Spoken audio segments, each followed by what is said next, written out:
Гамшин эрсдлийг бууруулах Азийн сайд нарын 2-р багварлыг 2018 онд өөрийн орон зохион байгуулсан Монгол Улсын засгийн газар халаага Австралийн холбооны улсад аль биесээр хүлээлгэн өгч, Синдан үйл ажиллагааны хүрээ баримт бичгийн хэрэгжүүлэх талаар тодорхой хаагцтай ажилласнаа бүс нутгийн улсуудад танилцуулсан нь үр дүнтэй ажил болсон юм.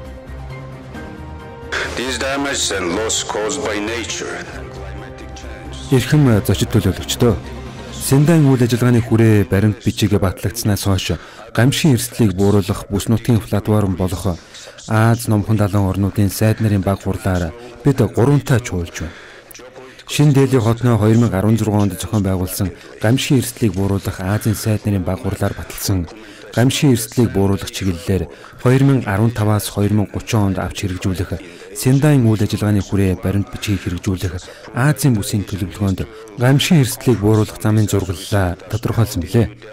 Улаанбаатар хотноо 2018 онд гамшин эрсдлээс урьдчилан сэргийлснээр тогтвортой хөгжлийг хамгаалах сэдвийн хүрээнд хуралдсан гамшин эрсдлийг бууруулах Азийн сайд нарын баг хурлаас бүс нутгийн 2018-аас 2020 онд хэрэгжүүлэх арга хэмжээний төлөвлөгөөг батлан хэрэгжүүлсэн.